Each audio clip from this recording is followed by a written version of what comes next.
السلام عليكم ورحمة الله وبركاته. أعوذ بالله من الشيطان الرجيم. بسم الله الرحمن الرحيم. الله ولي الذين آمنوا يخرجهم من الظلمات إلى النور والذين كفروا أولياؤهم الطاغوت يخرجونهم من النور إلى الظلمات أولئك أصحاب النار هم فيها خالدون.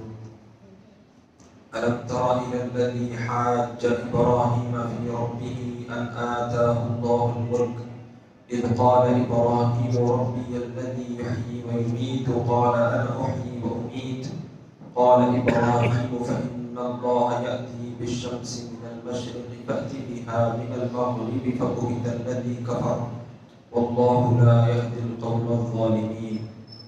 أو كالذي مر على قرية وهي خاوية على عروشها قال أنى يحيي هذه الله بعد موتها فأماته الله 100 عام ثم بعثه قال كم لبثت قال لبثت يوما أو بعض يوم قال بل لبثت 100 عام فانظر إلى طعامك وشرابك لم يتسنه وانظر إلى حمارك ولنجعلك آية للناس وانظر إلى العظام كيف ننشزها ثم نكسوها لحما فلما تبين له قال أعلم أن الله على كل شيء قدير. صدق اللہ العظیم. محترم حاضرین، ابھی جن آیات کی تلاوت کی گئی ہے یہ تیسرے پارے سورہ بقرہ کے 34 اور 35 رکوع کی آیتیں ہیں. گزشتہ یہ بات ذکر فرمائی گئی تھی کہ جو بندہ اللہ پر ایمان لے آتا ہے تو گویا اس نے ایک مضبوط حلقے کو تھام لیا ہے، اس نے ایک مضبوط رسی کو تھام لیا ہے، اس نے ایسا سہارا لے لیا ہے کہ جو اس کو کامیاب فرما دے گا، جو اس کو کبھی بھی بے سہارا نہیں چھوڑے گا. جس حلقے کو اس نے تھام لیا ہے وہ حلقہ کبھی بھی نہیں ٹوٹے گا. تو اب اسی کو بتلاتے ہوئے کہ جو ایمان والے ہیں ان کو کیسے کامیابی ملتی ہے، اللہ تعالیٰ ان کی کیسے مدد فرماتا ہے، اور پھر جو لوگ ایمان کو چھوڑ کر کفر، شرک، گمراہیت کو اختیار کرتے ہیں تو گویا ان کا دوست شیطان ہوتا ہے. تو گزشتہ بھی ہم ان آیتوں کے متعلق چند باتیں ذکر کیے تھے، پھر ایک مرتبہ دوبارہ پھر اس کو ذکر کریں گے اور اس کے بعد آج کی آیت شروع کریں گے. اللہ تعالیٰ کا فرمان ہے کہ ایمان لانے پر کیا نتیجہ، کیا فائدہ حاصل ہوتا ہے، اس کا بیان ہے کہ اللہ ولی الذین آمنوا یخرجهم من الظلمات الی النور. اللہ ایمان والوں کا دوست اور مددگار ہے اور انہیں کفر کی تاریکیوں، کفر کے اندھیروں سے نکال کر اسلام کی روشنی میں لاتا ہے. والذین کفروا اولیاؤہم الطاغوت یخرجونہم من النور الی الظلمات اولئک اصحاب النار هم فیہا خالدون. اور جو کافر ہیں ان کے دوست شیطان ہیں، وہ انہیں ہدایت کی روشنی سے نکال کر گمراہی کی تاریکیوں میں یعنی گمراہی کے اندھیروں میں لے جاتے ہیں. یہی لوگ دوزخ والے ہیں جس میں وہ ہمیشہ رہیں گے. تو اس آیت کریمہ میں اللہ تعالیٰ نے صاف رزلٹ بتلا دیا ہے کہ ایمان والوں کا مددگار اللہ ہے. اللہ تعالیٰ کبھی بھی ایمان والوں کو، جنہوں نے اللہ کو سچے دل سے مانا ہے، اللہ کی ذات پر یقین رکھتے ہیں اور ان کا ایمان مضبوط ہے، تو اللہ تعالیٰ ایسے مومنوں کو کبھی بھی بے سہارا نہیں چھوڑتا، ہر صورت ان کی مدد فرماتا ہے. اور جن لوگوں نے اللہ کو چھوڑ کر دوسروں کو خدا بنا لیا ہے تو پھر وہ لوگ گمراہیت کا شکار ہو چکے ہیں، وہ کفر اور اندھیروں میں کھو گئے ہیں. شیطان ان کو اچھی چیز سے، روشنی سے نکال کر اندھیروں میں لے گیا ہے. اور جو لوگ ایسے اندھیروں میں ہوں گے، کفر اور شرک میں ہوں گے، تو یہ لوگ ہمیشہ ہمیشہ کے دوزخی ہیں، یہ دوزخ میں جائیں گے اور وہاں سے نہیں نکالے جائیں گے جو کافر ہیں. اب اسی کو سمجھاتے ہوئے کہ دیکھو جو ایمان والے ہیں اللہ ان کی کیسے مدد فرماتا ہے. اب حضرت ابراہیم علیہ السلام کا واقعہ ذکر فرمایا جا رہا ہے کہ الم تر الی الذی حاج ابراہیم فی ربہ ان آتاہ اللہ الملک اذ قال ابراہیم ربی الذی یحیی ویمیت قال انا احیی وامید.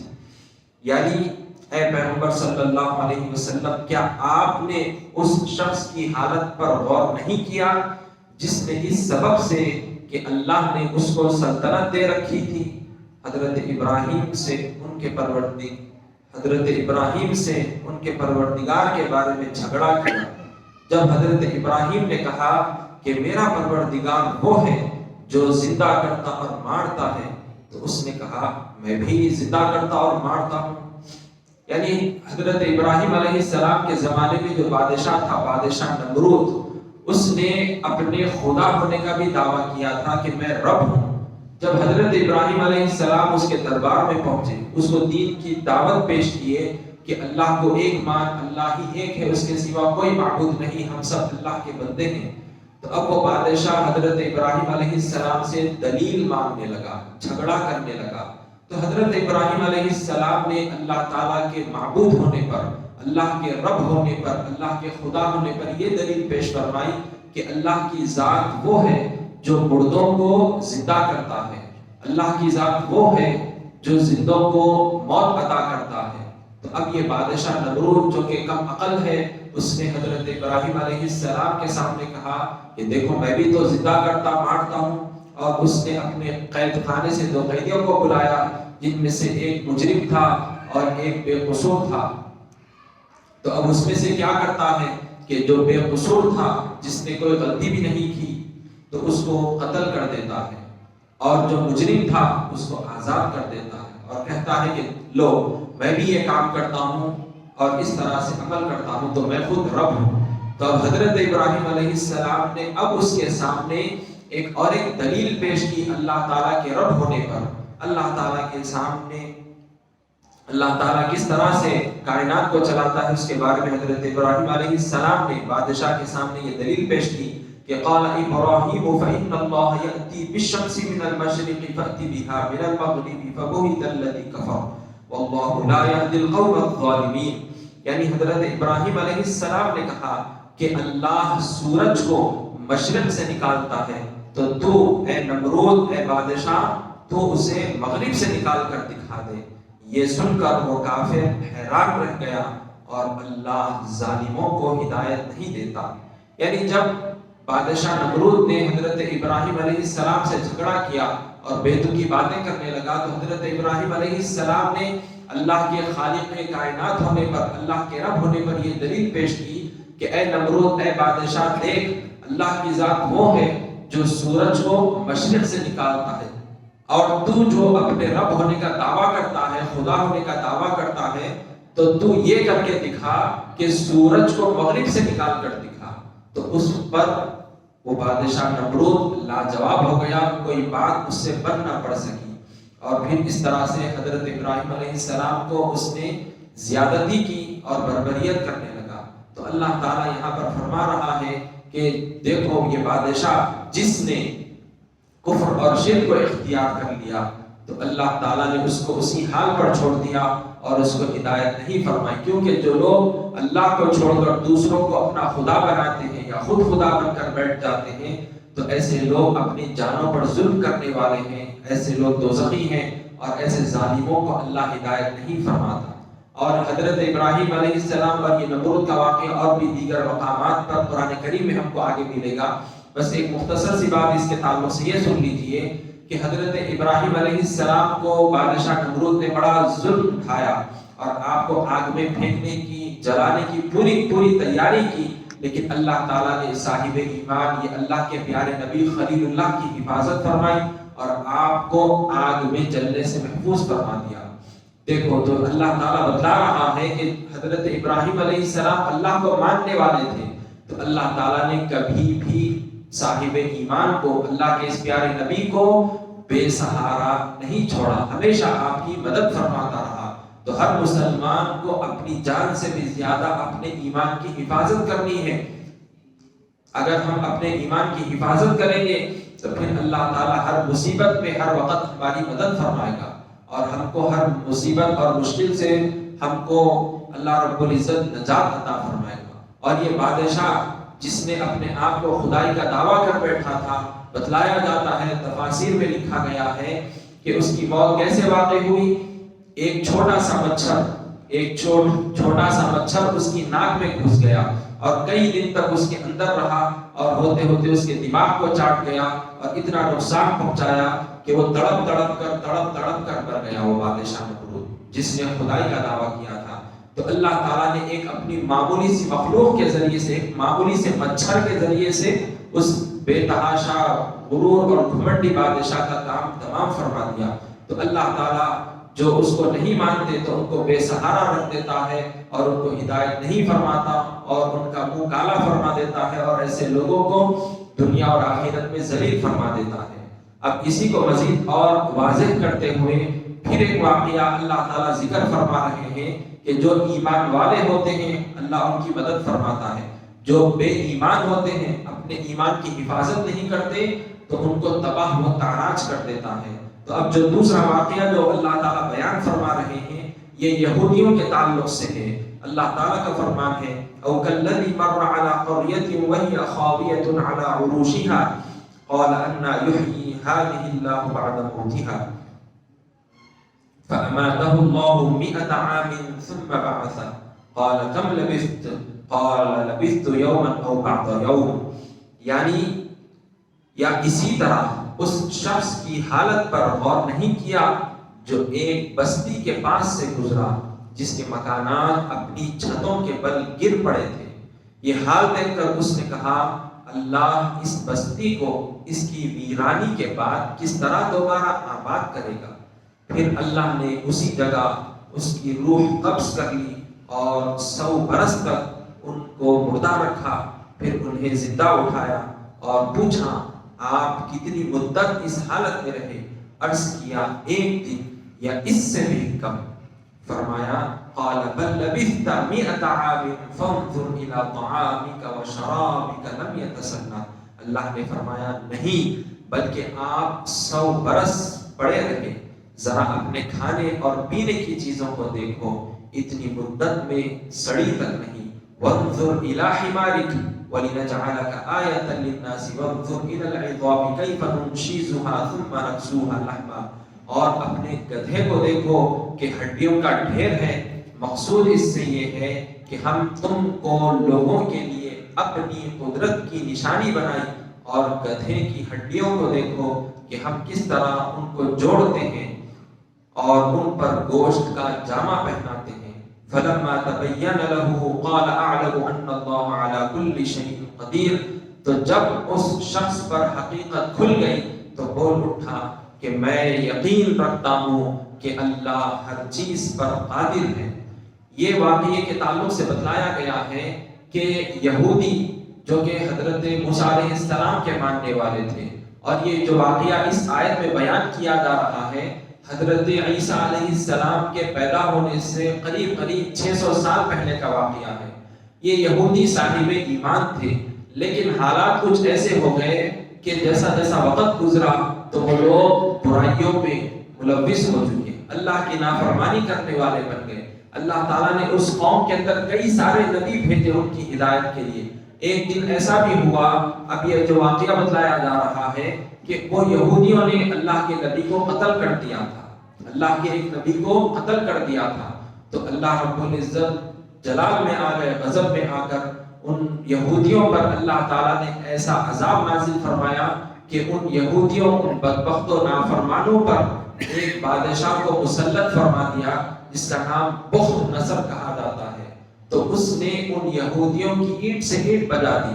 یہ لوگ بیت المقدس یروشلم میں رہا کرتے تھے، تو وہاں پر وہ بادشاہ بخت نصر وہاں پر اس نے حملہ کیا اور کئی ساروں کو غلام بنا لیا، اور کئی یہودیوں کو، بچوں کو، بوڑھوں کو، بڑوں کو، سب کو اس نے کئی سارے لوگوں کو قتل کر دیا، اور کئی ایسے تھے جن کو اس نے ایسے ہی چھوڑ دیا۔ اب وہ لوگ بے سہارا، بے یار و مددگار پھرنے لگ گئے۔ تو اللہ تعالیٰ یہاں پر بتلا رہے ہیں کہ دیکھو ان بدبختوں نے ایمان سے پھر لیا تھا، اللہ کی نافرمانی کر بیٹھے تھے، بے ایمانی کر بیٹھے تھے، تو لہذا اللہ تعالیٰ نے ان کو بے سہارا کر دیا۔ اور جو اللہ کو مانتا ہے، اس پر قائم رہتا ہے، ایمان کی حفاظت کرتا ہے، تو اللہ تعالیٰ کبھی بھی اس کو بے سہارا نہیں چھوڑتا۔ لیکن ان یہودیوں نے بے ایمانی کی، نافرمانی کی، خلاف ورزی کی، تو اللہ نے ان کو تباہ و تاراج کر دیا۔ تو الغرض جو بادشاہ بخت نصر ان کے بستیوں پر، ان کے شہر میں حملہ کیا تھا، ان کے عمارتوں کو، ان کے گھروں کو بھی برباد کر دیا. اب کوئی رہنے والا وہاں پر موجود نہیں تھا. ادھر اور ادھر کئی ساری لاشیں پڑی ہوئی تھی اور کئی ساروں کو غلام بنا کر اپنے ملک لے چلا گیا تھا. اب ایک مرتبہ ایسا ہوا کہ اس جگہ سے، یروشلم سے، بیت المقدس کے پاس سے اللہ کے ایک نبی کا وہاں سے دوسرے نبی کا گزر ہوا. ان کے تعلق سے بتلایا جاتا ہے کہ وہ حضرت عزیر علیہ السلام تھے. جب حضرت عزیر علیہ السلام وہاں سے گزرنے لگے اور ان بستی والوں کو دیکھا کہ پوری عمارتیں، پورے گھر برباد ہو چکے ہیں، ٹوٹے ہوئے ہیں اور مردے یہاں پر بکھرے ہوئے ہیں، ناشیں یہاں پر ادھر ادھر پڑی ہوئی ہیں، تو اللہ کے نبی حضرت عزیر علیہ السلام جو کہ ایمان والے بھی ہیں اور اللہ کے پیارے نبی ہیں، علم الیقین بھی حاصل ہے، لیکن عین الیقین کے لیے اللہ کی بارگاہ میں فریاد کرتے ہیں اور دل میں یہ خیال پیدا ہوتا ہے کہ اب اللہ ان مرے ہوئوں کو ان ویرانی کے بعد ان کو کیسے زندہ کرے گا. آپ کے دل میں ایمان تو ہے، علم الیقین تو ہے، لیکن آنکھوں سے دیکھنا چاہتے تھے مردے کو زندہ ہوتا ہوا. تو ہوا یہ کہ آپ جس خچر کے اوپر، جس گدھے کے اوپر آپ سوار تھے اور جو توشہ کھانے پینے کا ساز و سامان آپ کے پاس تھا، جب یہ خیالات پیدا ہوئے اس کے بعد اس بستی میں کچھ دیر آپ نے آرام کے لیے، وقت گزارنے کے لیے آپ اتر پڑے، تو اللہ تعالیٰ نے آپ کی روح قبض کر لی. آپ کو بتلانا تھا کہ دیکھو اللہ کیسے مردوں کو زندہ کرتا ہے. تو الغرض حضرت عزیر علیہ السلام کی روح کو اللہ تعالیٰ نے قبض فرما لیا اور آپ پر موت طاری فرما دی اور 100 برس تک آپ موت کی حالت میں رہے، اسی حالت میں وہیں پر پڑے رہے. آپ کے ساتھ جو کھانے پینے کا سامان تھا اس کو ذرہ برابر بھی دھکا نہیں لگا، جیسے تھا ویسے ہی صاف ستھرا پاکیزہ کھانا تھا. لیکن جو آپ کے پاس گدھا تھا، جو سواری تھی، وہ اتنے 100 سال گزرنے پر وہ مردہ ہو چکی تھی، ہڈیاں اس کے چورا چورا ہو چکی تھی. اب 100 سال کے بعد اللہ تعالیٰ نے آپ کو دوبارہ زندہ فرمایا، آپ کے اندر پھر سے روح ڈال دی اور آپ زندہ ہو گئے. اب جیسا ہی آپ اٹھے، شام کا وقت ہونے کو آیا تھا، جب یہ موت طاری ہوئی تھی، صبح میں روح قبض کی گئی تھی، لیکن یہ 100 سال کے بعد جب اللہ تعالیٰ نے آپ کو زندہ کیا تو بتلایا جاتا ہے کہ شام کا وقت ہونے کو آیا. اللہ تعالیٰ نے آپ سے سوال فرمایا کہ دیکھو آپ یہاں پر کتنے دن رکے رہے.